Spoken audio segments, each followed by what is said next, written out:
Hello दोस्तों, कैसे हो आप लोग। उम्मीद करता हूँ कि आप लोग अच्छे होंगे और आप लोग की तैयारी भी अच्छी चल रही होगी। तो दोस्तों, हम लोगों ने लूसेंट का ये एंशिएंट हिस्ट्री हम लोग चला रहे थे वीडियो। तो इसका जो भी प्रीवियस वीडियो है उसमें इसका प्रीवियस चैप्टर सब कंप्लीट हो चुका है। तभी हम लोग चोल वंश से शुरुआत करेंगे। तो आइए चोल वंश शुरू करते हैं। चोल वंश 9वीं शताब्दी में चोल वंश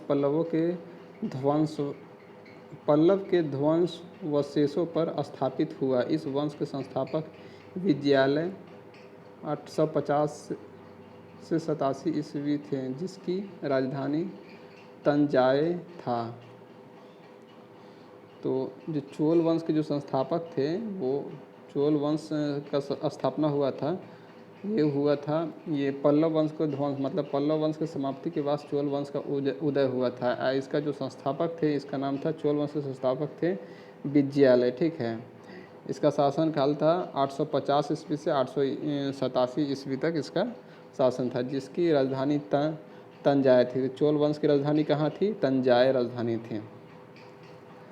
तंजावुर का वास्तुकार कुजर मल्लन राजराज पेरुचंद था। तंजावुर का वास्तुकार कुजर मल्लन राजराज पेरुचंद था। ये चीज़ हो गया। इसका नेक्स्ट पॉइंट है,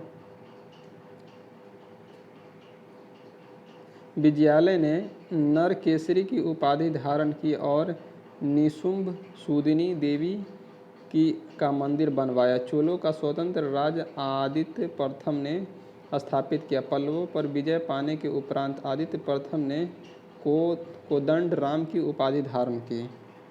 तो ये पल्लवों पर विजय पाने के उपरांत आदित्य प्रथम ने कोदंड राम की उपाधि धारण की।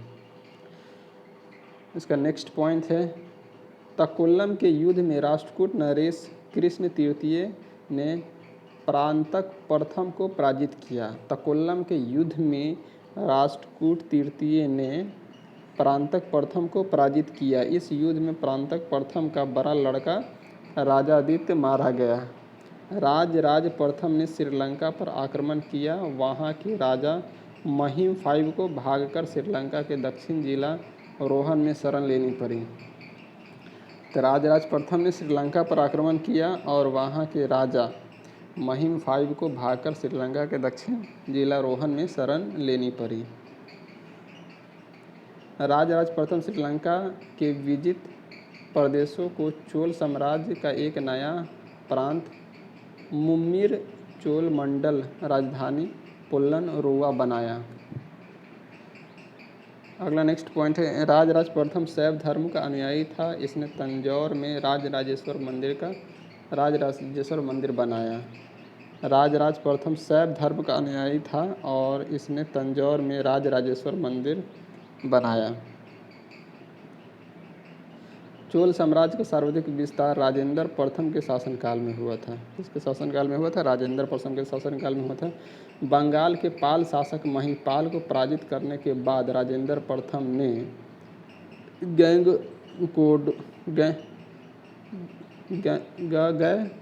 गैकोडचोल की उपाधि धारण की और नवीन राजधानी गैकोडचोलपुरम के निकट चोलंगम नामक विशाल तालाब का निर्माण कराया। चोल काल में भूमि के प्रकार। चोल काल में भूमि का प्रकार वेल्लन वगई भूमि, गैर ब्राह्मण किसान स्वामी भूमि था। ब्रह्मदेव, ये ब्राह्मणों को उपहार में दी गई भूमि को ब्रह्मदेव भूमि कहा गया। शाला भोग, किसी विद्यालय के रख रखाव की भूमि को शाला भोग कहा गया। और देवदान या तिरुनम टडकन्नी मंदिर को उपहार में दी गई भूमि है। पल्ली चंदमम जैन संस्थाओं के दान में दी गई भूमि है। नोट, गजनी का सुल्तान महमूद राजेंद्र प्रथम का समकालीन था। गजनी का सुल्तान महमूद राजेंद्र प्रथम का समकालीन था। राजेंद्र द्वितीय ने परकेसरी की एवं वीर राजेंद्र को राजकेसरी की उपाधि धारण की। राजेंद्र द्वितीय ने परकेसरी की एवं वीर राजेंद्र ने राजकेसरी की उपाधि धारण की। चोल वंश का अंतिम राजा राजेंद्र तृतीय था। चोलों एवं पश्चिमी चालुक्य के बीच शांति स्थापित करने में गोवा के कदंब शासक जयकेश प्रथम के मध्यस्थ की भूमिका निभाई थी। विक्रम चोल अभाव एवं अकाल से ग्रस्त गरीब जनता से राजस्व वसूल कर चिदम्बरम मंदिर का विस्तार करवाया था। विक्रम चोल अभाव एवं अकाल से ग्रस्त गरीब जनता से राजस्व वसूल कर चिदम्बरम मंदिर का निर्माण करवाया था। कौन? विक्रम चोल।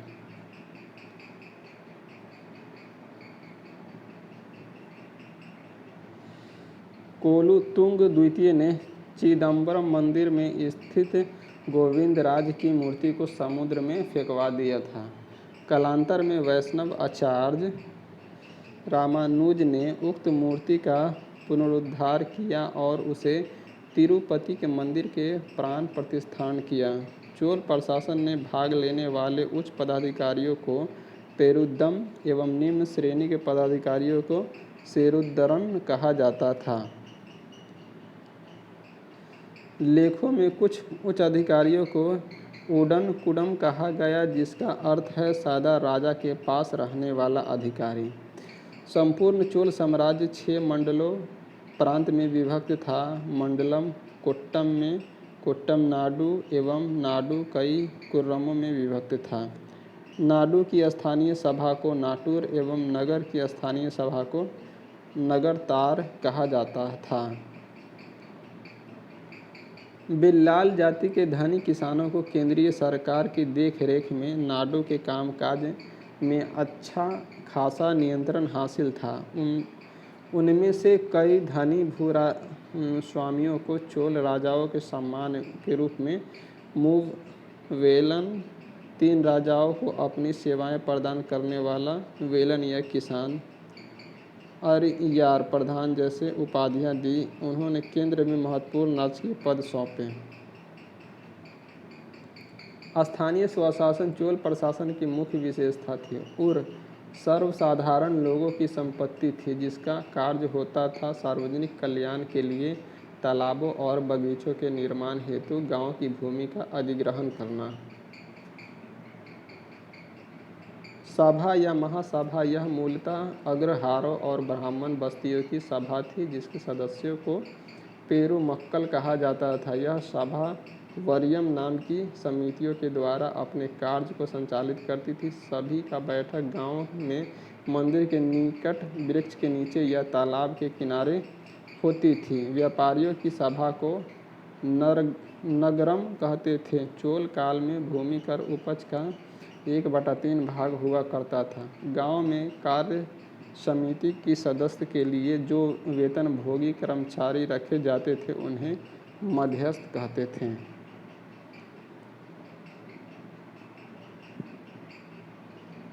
उत्तर मेरु अभिलेख के अनुसार सभा का सदस्यता, तो उत्तर मेरु अभिलेख के अनुसार सभा का सदस्यता, सभा की सदस्यता के लिए इच्छुक लोगों को ऐसी भूमि का स्वामी होना चाहिए जहां भू राजस्व वसूला जाता है। ठीक है। 2, उनके पास अपना घर होना चाहिए। ठीक है। उनकी उम्र 35 से 70 वर्ष के बीच होनी चाहिए। उन्हें वेदों का ज्ञान होना चाहिए। उन्हें प्रशासनिक मामलों की अच्छी जानकारी होनी चाहिए और ईमानदार होनी चाहिए। यदि कोई पिछले 3 वर्षों से किसी समिति का सदस्य रहा है तो वह किसी और समिति का सदस्य नहीं बन सकता। जिसने अपने या अपने संबंधियों को खाते जमा नहीं कराए वह चुनाव नहीं लड़ सकता। तो ये इसका नियम था। इसका नेक्स्ट पॉइंट है, ब्राह्मणों को दी गई कर मुक्त भूमि को चतुर्वेदी मंगलम एवं दान दी गई भूमि को ब्रह्मदेव कहलाती थी। चोल सेना का सबसे संगठित अंग था पदाति सेना। चोल काल में कलंजू सोने के सिक्के थे। कलंजू सोने के सिक्के थे। कलंजू होना चाहिए यहाँ पे, सोने के सिक्के थे। तमिल कवियों में जयंगोदर प्रसिद्ध कवि था जो कोलुतुंग प्रथम का राजकवि था। उसकी रचना है कलिंग तूर्पणी। कंबन ओट्टकुट्टन और पुंगलेंदी को तमिल साहित्य का और पंप पोन एवं रन कन्नड़ साहित्य का त्रिरत्न कहा जाता है। बर्सी ब्राउन ने तंजौर के बृहदेश्वर मंदिर के विमान को भारतीय वास्तुकला का निकष माना है। चोल कालीन नटराज प्रतिमा को चोल कला का सांस्कृतिक सार या निचोड़ कहा जाता है।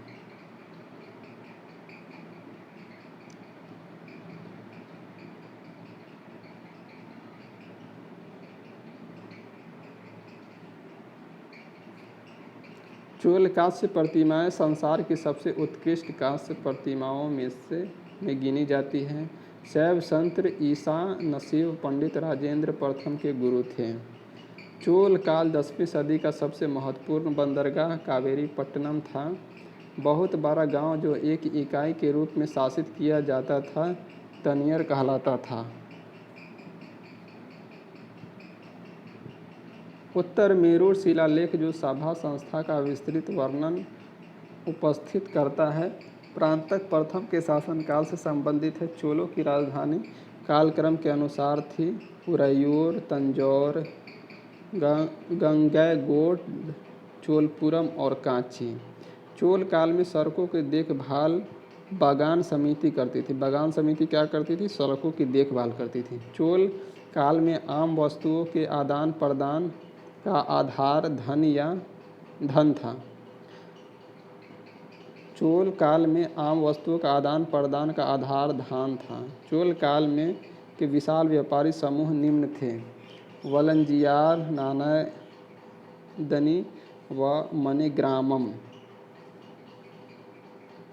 विष्णु के उपासक अलवार एवं शिव के उपासक नयनार संत कहलाते थे। देखो, विष्णु के उपासक अलवार हैं और शिव के उपासक नयनार है। ठीक है, तो विष्णु के उपासक अलवार कहलाते थे और शिव के उपासक नयनार कहलाते थे। चालुक्य वंश, कल्याणी के चालुक्य वंश। कल्याणी के चालुक्य वंश की स्थापना तैलप द्वितीय ने की थी। राजधानी मंडखेप था। कल्याणी के चालुक्य वंश की स्थापना तैलप द्वितीय, राजधानी मन्यखेट थी। चालुक्य वंश कल्याणी के प्रमुख शासक हुए तैलप प्रथम, तैलप द्वितीय, विक्रमादित्य, जयसिंह, सोमेश्वर द्वितीय, विक्रमादित्य चतुर्थ, सोमेश्वर तृतीय एवं तैलप तृतीय। तो ये चालुक्य वंश के प्रमुख शासक हुए थे। सोमेश्वर प्रथम ने मनखेड़ से राजधानी हटाकर कल्याणी कर्नाटक को बनाया। इस वंश का सबसे प्रतापी शासक था विक्रमादित्य चतुर्थ था। बिल्हन एवं विज्ञानेश्वर विक्रमादित्य के दरबार में ही रहते थे। बिल्हन और विज्ञानेश्वर विक्रमादित्य फोर्थ के दरबार में रहते थे। मिताक्षरा हिंदू विधि ग्रंथ याज्ञवल्क्य की स्मृति पर व्याख्या नामक ग्रंथ की रचना महान विधिवेत्ता विज्ञानेश्वर ने की थी। विज्ञानेश्वर की पुस्तक कौन सी है? तो मिताक्षरा है। विक्रमादेवचरित की रचना बिल्हन ने की थी। इसमें विक्रमादित्य फोर के जीवन पर प्रकाश डाला गया है। तो विक्रमादेवचरित की रचना किसने किया था? तो ये बिल्हन ने किया था। इसमें विक्रमादित्य छठा की जीवनी पर प्रकाश डाला हुआ है। यहाँ पे सॉरी, यहाँ पे हम लोग चतुर्थ बोल दिए थे, यहाँ पे छठा है। ठीक है। चालुक्य वंश, वातापी का चालुक्य वंश। तो वातापी का चालुक्य वंश, जयसिंह ने वातापी के चालुक्य वंश की स्थापना की। वातापी के चालुक्य वंश की स्थापना किसने किया था? जयसिंह ने की थी, जिसकी राजधानी वातापी बीजापुर के निकट थी। वातापी के चालुक्य वंश की राजधानी जयसिंह ने की थी और इसकी राजधानी वातापी थी, बीजापुर के निकट थी। इस वंश के प्रमुख शासक थे पुलकेशिन प्रथम, कीर्तिवर्मन, पुलकेशिन द्वितीय, विक्रमादित्य, विनयादित्य, विजयालय। इनमें सबसे प्रतापी राजा पुलकेशिन द्वितीय था। महाकूट स्तंभ लेख से प्रमाणित होता है कि पुलकेशिन द्वितीय बहुस्वर्ण एवं अग्निष्टम यज्ञ संपन्न कराया था। जिनेंद्र का मोगुती मंदिर पुलकेशिन द्वितीय ने बनवाया था। पुलकेशिन द्वितीय ने हर्षवर्धन को हराकर परमेश्वर की उपाधि धारण की थी। इसने दक्षिणा पथेश्वर की उपाधि भी धारण की थी। तो पुलकेशिन द्वितीय ने ही हर्षवर्धन को हराया था।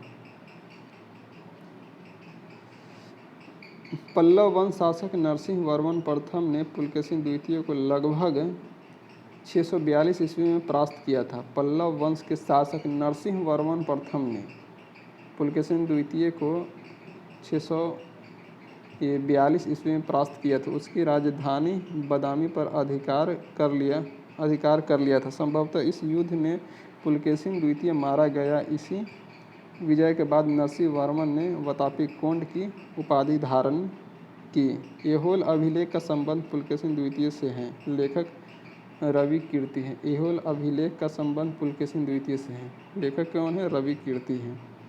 अजंता के एक गुहा चित्र में फारसी दूत मंडल को स्वागत करते हुए पुलकेशिन द्वितीय को दिखाया गया है।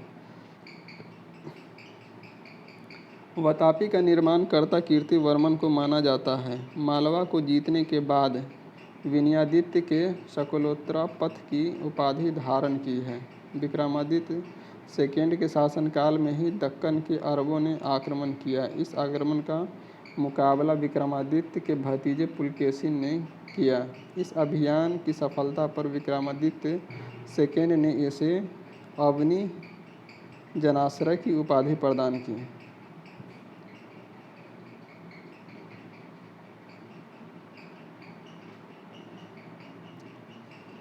विक्रमादित्य द्वितीय के प्रथम पत्नी लोक महादेवी ने पट्टदकल में विरूपाक्ष महादेव मंदिर तथा उसकी दूसरी पत्नी ने त्रैलोक्य देवी ने त्रैलोकेश्वर के मंदिर का निर्माण करवाया। ठीक है। इस वंश का अंतिम राजा कीर्ति वर्मन द्वितीय था। इसके सामंत दंती दुर्ग ने परास्त कर एक नए वंश की स्थापना की। ऐहोल को मंदिरों का शहर कहा जाता है। ऐहोल को मंदिरों का शहर कहा जाता है। अब यहाँ पे आ गया है वेंगी के चालुक्य वंश। ठीक है। तो वेंगी के चालुक्य वंश के संस्थापक विष्णुवर्धन था। वेंगी के चालुक्य वंश का संस्थापक कौन था? विष्णुवर्धन था। इसकी राजधानी वेंगी थी। वेंगी यानी आंध्र प्रदेश थी। इस वंश का सबसे प्रतापी राजा विजयादित्य तृतीय था। विजयादित्य तृतीय था, जिसका सेनापति पांडुरंग था।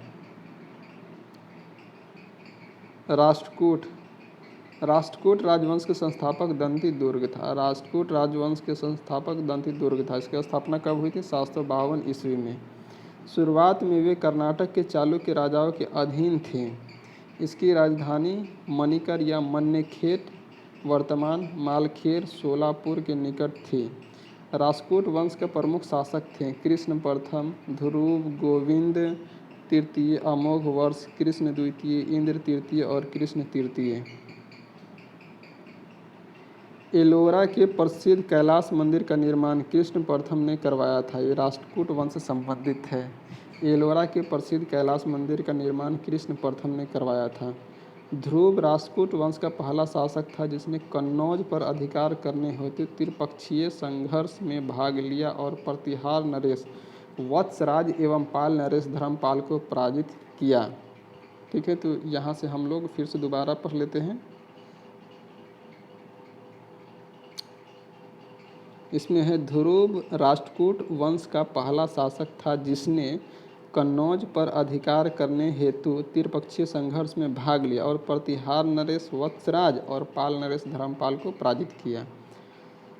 ध्रुव को धारा वर्ष भी कहा जाता था। गोविंद तृतीय ने त्रिपक्षीय संघर्ष में भाग लेकर चक्रा युद्ध व उसके संरक्षक धर्मपाल तथा प्रतिहार वंश के शासक नागभट्ट द्वितीय को पराजित किया। पल्लव, पांड्य, केरल व गंग शासकों के संघर्ष को गोविंद तृतीय ने नष्ट किया।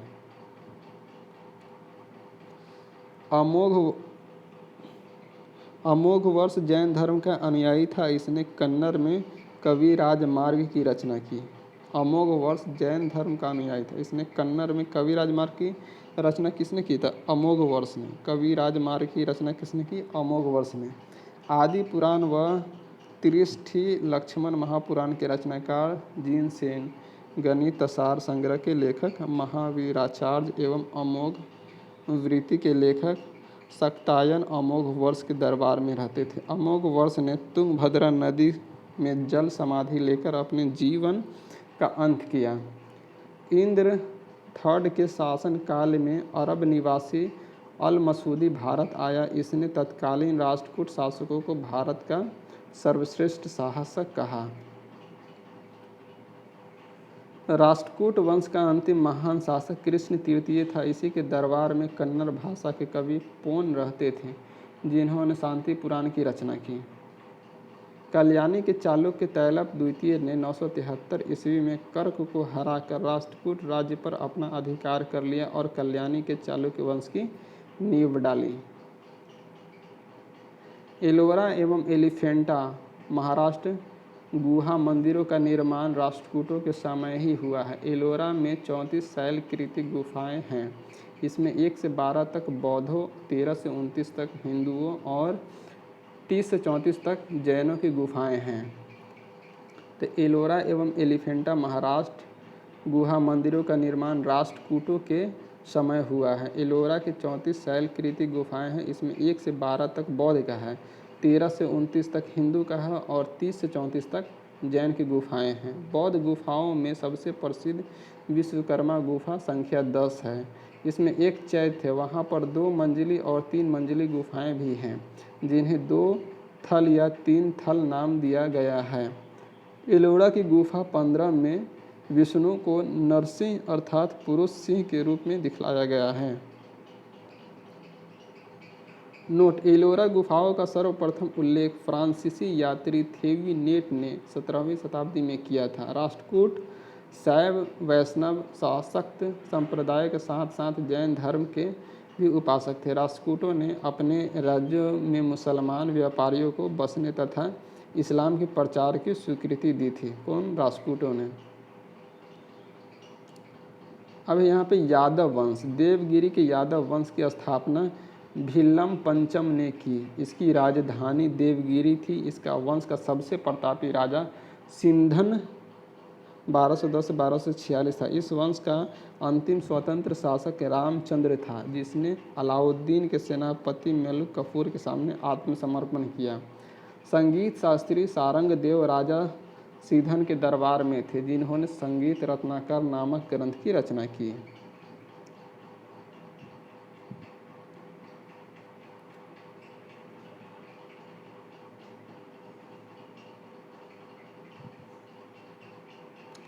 होयसल वंश, द्वार समुद्र के होयसल वंश की संस्थापना विष्णुवर्धन ने की थी। द्वार समुद्र के होयसल वंश की स्थापना विष्णुवर्धन ने की थी। होयसल वंश यादव वंश की एक शाखा थी।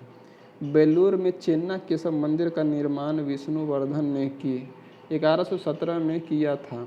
होयसल वंश का अंतिम शासक वीर बल्लाल तृतीय था, जिसे मलिक कफूर ने हराया था। होयसल वंश की राजधानी द्वार समुद्र था। द्वार समुद्र आधुनिक हॉलीवुड था। कदम्ब वंश, कदम्ब वंश की स्थापना मयूर शर्मन ने की थी। कदम्ब वंश की राजधानी वनवासी था। कदम्ब वंश की राजधानी कहाँ था? वनवासी था। गंग वंश, गंग वंश के संस्थापक थे वज्रहस्त पंचम था। गंग वंश के संस्थापक कौन थे? वज्रहस्त पंचम था। अभिलेख के अनुसार गंग वंश के प्रथम शासक कोकनी वर्मन था। गंगों की प्रारंभिक राजधानी कुबलाल थी, जो बाद में तलकांड हो गई।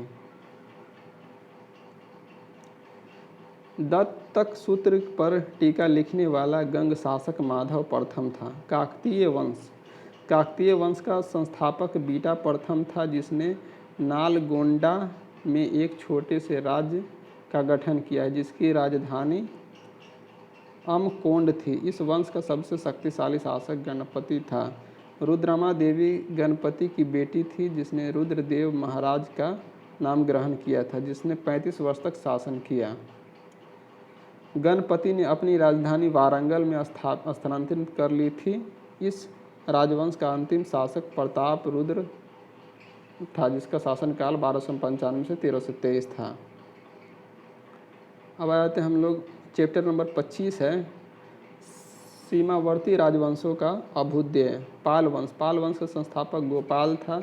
750 ईस्वी में पाल वंश की स्थापना हुआ। इस वंश की राजधानी मुंगेर थी। पाल शासक बौद्ध धर्म के अनुयायी थे। ठीक है। गोपाल ओदंतपुरी विश्वविद्यालय की स्थापना की। गोपाल ने ओदंतपुरी विश्वविद्यालय की स्थापना की।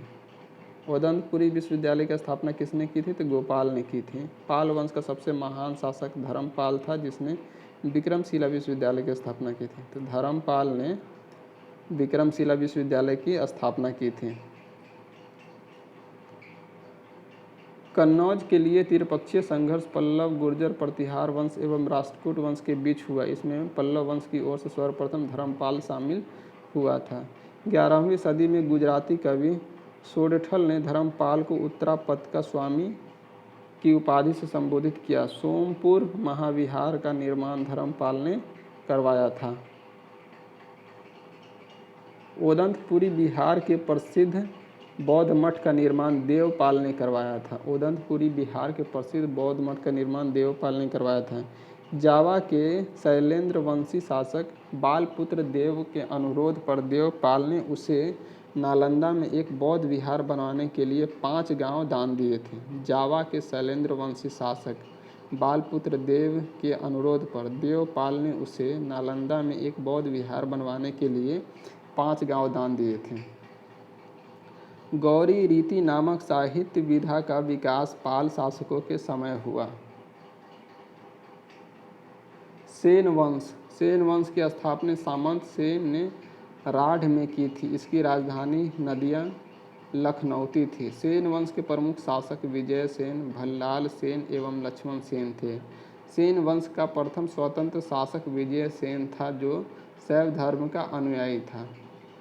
दान सागर एवं अद्भुत सागर नामक ग्रंथ की रचना सेन शासक भल्लाल सेन ने की थी। अद्भुत सागर को लक्ष्मण सेन ने पूर्ण रूप दिया था।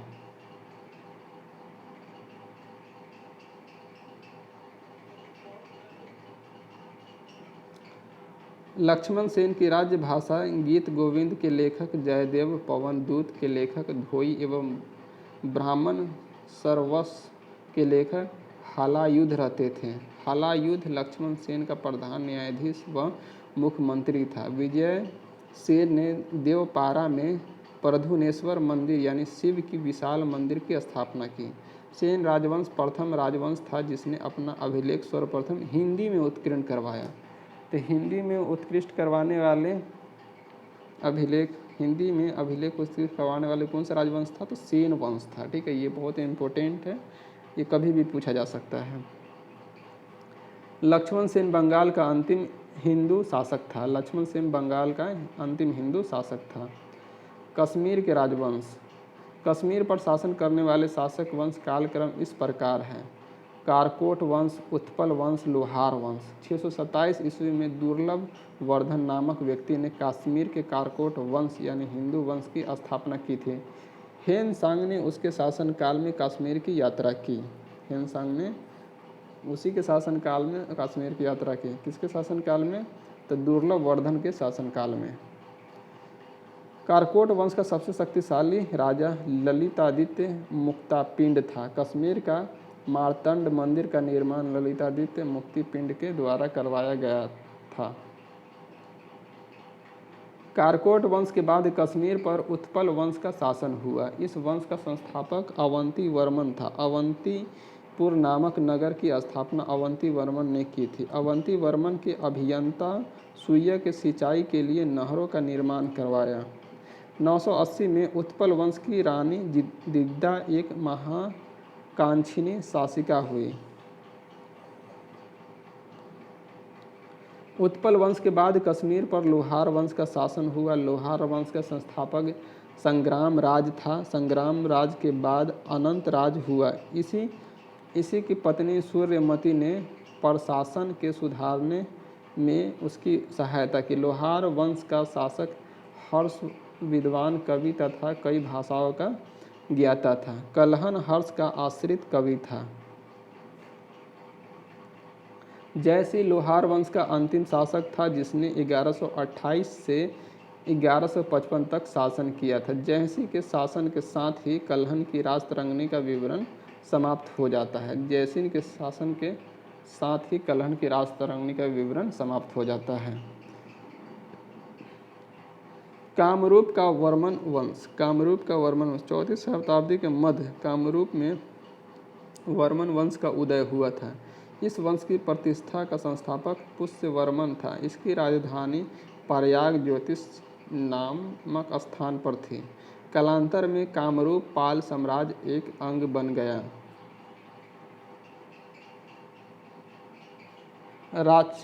राजपूत राजवंशों की उत्पत्ति। गुर्जर प्रतिहार वंश। मालवा का शासक नागभट्ट प्रथम गुर्जर प्रतिहार वंश का संस्थापक था। मालवा का शासक नागभट्ट प्रथम गुर्जर प्रतिहार वंश का संस्थापक था। नागभट्ट द्वितीय को राष्ट्रकूट सम्राट गोविंद तृतीय ने हराया था। प्रतिहार वंश का सर्वाधिक शक्तिशाली एवं प्रतापी राजा मिहिर भोज था। प्रतिहार वंश का था मिहिर भोज। मिहिर भोज ने अपनी राजधानी कन्नौज में बनाई थी। वह विष्णु भक्त था। उसने विष्णु के सम्मान में आदि वराह की उपाधि ग्रहण की थी। राज शेखर प्रतिहार शासक महेंद्रपाल के दरबार में रहता था। इस वंश का अंतिम राजा यशपाल 1036 ईस्वी था। दिल्ली नगर की स्थापना तोमर नरेश आनंगपाल ने 11वीं सदी के मध्य में की।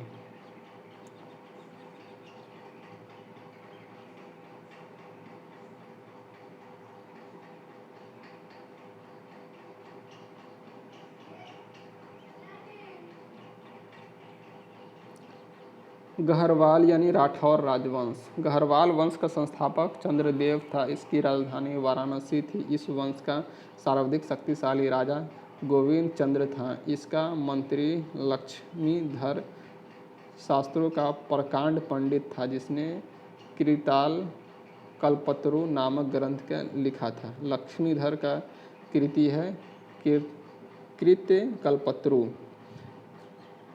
गोविंद चंद्रन एक रानी कुमार देवी ने गोविंद चंद्र की एक रानी कुमार देवी ने सारनाथ में धर्मचक्र जीन विहार बनवाए।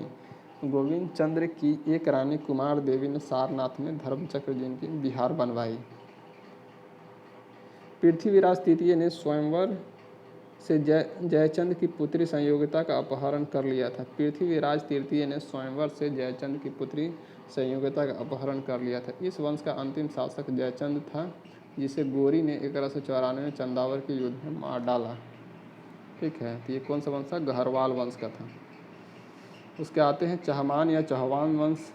चौहान वंश का संस्थापक वसुदेव था। इस वंश की प्रारंभिक राजधानी अहिछत्र थी। चहमान या चौहान वंश का संस्थापक वसुदेव था।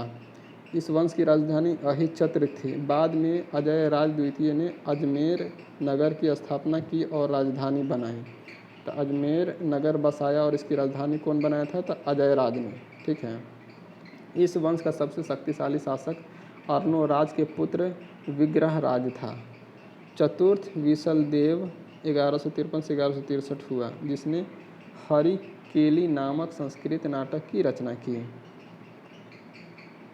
सोमदेव विग्रहराज चतुर्थ के राजकवि थे। इन्होंने ललित विग्रहराज नामक नाटक लिखा। अढ़ाई दिन का झोपड़ा नामक मस्जिद शुरू में विग्रहराज चतुर्थ द्वारा निर्मित एक विद्यालय थे। ढाई दिन का झोपड़ा नामक मस्जिद विग्रह चतुर्थ द्वारा निर्मित एक विद्यालय थे। पृथ्वीराज तृतीय इस वंश का अंतिम शासक था। चंदवर दाई पृथ्वीराज तृतीय का राजकवि था, जिसकी रचना है पृथ्वीराज रासो। पृथ्वीराज रासो किसकी रचना है? तो चंदवर दाई का है। रणथंभौर के जैन मंदिर का शिखर पृथ्वीराज तृतीय ने बनवाया था। रणथंभौर का जैन मंदिर का शिखर पृथ्वीराज तृतीय ने बनवाया था। तराइन का प्रथम युद्ध 1191 में हुआ था, जिसमें पृथ्वीराज तृतीय विजय एवं गौरी की हार हुई थी। तो तराइन का जो कि प्रथम युद्ध हुआ था ना 1191 में, इसमें पृथ्वीराज चौहान विजय हुए थे और मोहम्मद गौरी की हार हुई थी। ठीक है। जब तराइन के द्वितीय युद्ध 1192 में हुआ है, जिसमें गौरी के विजय हुआ और पृथ्वीराज तृतीय की हार हुई, मतलब अगले ही साल 1192 में तराइन का दूसरा सेकेंड युद्ध हुआ था, जिसमें गौरी के विजय हुआ और पृथ्वीराज तृतीय की हार हो गई। परमार वंश। परमार वंश का संस्थापक उपेंद्र राज था। इसकी राजधानी धारा नगरी थी। प्राचीन राजधानी उज्जैन था। परमार वंश का सर्वाधिक शक्तिशाली शासक राजा भोज था। राजा भोज ने भोपाल के दक्षिण में भोजपुर नामक झील का निर्माण करवाया था। नैषधीयचरित के लेखक श्रीहर्ष व प्रबंध चिंतामणि के लेखक मेरुतुंग थे। राजा भोज ने चिकित्सा, गणित एवं व्याकरण पर अनेक ग्रंथ लिखे। भोजकृत युक्ति कल्पतरु में वस्तुशास्त्र के साथ साथ विविध वैज्ञानिक यंत्रों एवं उनके उपयोग का उल्लेख है। नव सहसा चरित्र के रचयिता, पद्मगुप्त दशपथरु के रचयिता धनंजय धनकी, हलायुध एवं अमित गति जैसे विद्वान वाक्यविद पति मंजू के दरबार में रहते थे। कविराज की उपाधि से विभूषित शासक था। राजा भोज ने अपनी राजधानी सरस्वती मंदिर का निर्माण करवाया था। इस मंदिर के परिसर में संस्कृत विद्यालय भी खोला गया था। राजा भोज के शासनकाल में धारा नगरी विधा का विद्वानों का प्रमुख केंद्र थी। इसने चित्तौड़ में त्रिभुवन नारायण मंदिर का निर्माण करवाया था। भोजपुर नगर की स्थापना राजा भोज ने की थी। भोजपुर नगर की स्थापना राजा भोज ने की थी। परमार वंश के बाद तोमर वंश का, उसके बाद चहमान वंश का और अंततः 1297 में अलाउद्दीन खिलजी के सेनापति नुसरत खां और उलुग खां ने मालवा पर अधिकार कर लिया।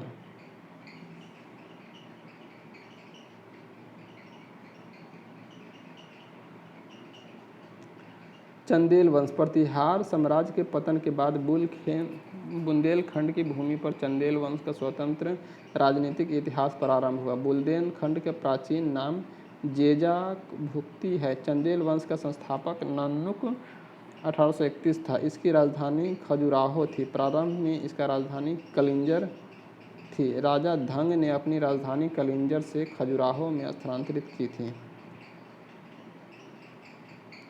चंदेल वंश का प्रथम स्वतंत्र एवं सबसे प्रतापी राजा यशोवर्मन था। यशोवर्मन ने कन्नौज पर आक्रमण कर प्रतिहार राजा देवपाल को हराया तथा उसके एक विष्णु की प्रतिमा प्राप्त की, जिसे उसने खजुराहो के विष्णु मंदिर में स्थापित की। धंग ने जिननाथ, विश्वनाथ एवं वैद्यनाथ मंदिर का निर्माण करवाया था। कंदरिया महादेव मंदिर का निर्माण धंगदेव द्वारा 999 ईस्वी में किया गया। तो कंदरिया महादेव मंदिर का निर्माण किसने करवाया था? तो धंगदेव ने करवाया था 999 ईस्वी में। धंग ने गंगा यमुना के संगम में शिव की आराधना करते हुए अपने शरीर का त्याग किया। चंदेल शासक विद्याधर ने कन्नौज के प्रतिहार शासक राज्यपाल की हत्या कर दी, क्योंकि उसने महमूद के आक्रमण का सामना किए बिना ही आत्मसमर्पण कर दिया था। चंदेल शासक विद्याधर ने कन्नौज के प्रतिहार शासक राज्यपाल की हत्या कर दी। चंदेल शासक विद्याधर ने कन्नौज के प्रतिहार शासक राज्यपाल की हत्या कर दी, क्योंकि उसने महमूद गोरी के आक्रमण का सामना किए बिना ही आत्मसमर्पण कर दिया था। विद्याधर ही अकेला ऐसा भारतीय नरेश था जिसने महमूद गजनी की महत्वाकांक्षाओं का सफलतापूर्वक प्रतिरोध किया। चंदेल शासक कीर्तिवर्मन की राज्यसभा में रहने वाले कृष्ण मिश्र ने प्रबोध चंद्रदेव की रचना की थी। इन्होंने महोबा के समीप कीर्ति सागर नामक जलाशय का निर्माण किया था। अलाउद्दीन नामक 2 सेनानायक परमदेव दरबार में रहते थे, जिन्हें पृथ्वीराज चौहान के साथ युद्ध करते हुए अपनी जान गंवाई थी। चंदेल वंश का अंतिम शासक पर मर्दी देव ने 1202 ईस्वी में कुतुबुद्दीन ऐबक की अधीनता स्वीकार कर ली। इस पर उसके मंत्री अजय देव ने उसकी हत्या कर दी। सोलंकी राजवंश अथवा गुजरात के चालुक्य शासक। सोलंकी वंश का संस्थापक मूलराज प्रथम था। इसकी राजधानी अहनिलवार थी। मूलराज प्रथम शैव धर्म का अनुयायी था। भीम प्रथम के शासनकाल में महमूद गजनी ने सोमनाथ मंदिर पर आक्रमण किया। सोमनाथ मंदिर कहाँ है? गुजरात में है, ठीक है। सोमनाथ मंदिर पर आक्रमण किया था।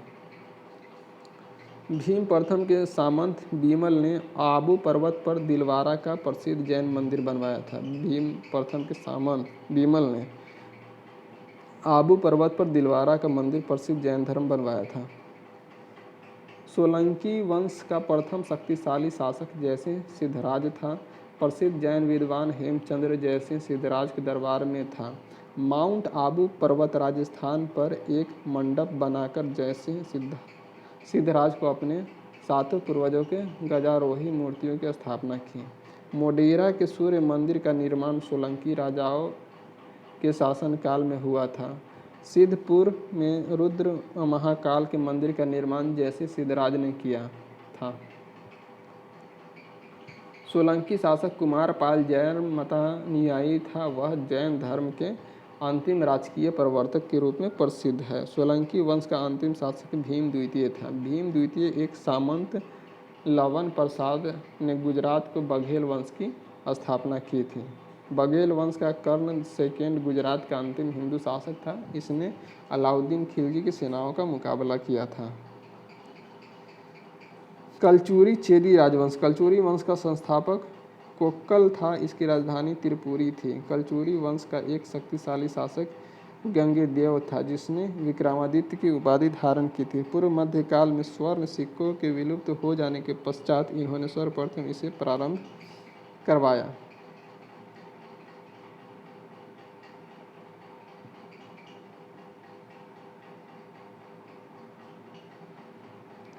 कलचुरी वंश का सबसे महान शासक कर्णदेव था, जिसने कलिंग पर विजय प्राप्त की और त्रिकलिंग कलिंगाधिपति का उपाधि धारण की। प्रसिद्ध कवि राजशेखर कलचुरी के दरबार में ही रहते थे। सिसोदिया वंश।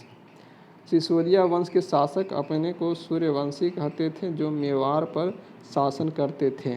मेवाड़ की राजधानी चित्तौड़ थी। अपनी विजयों के उपलक्ष्य में विजय स्तंभ का निर्माण राणा कुंभा ने चित्तौड़ में करवाया।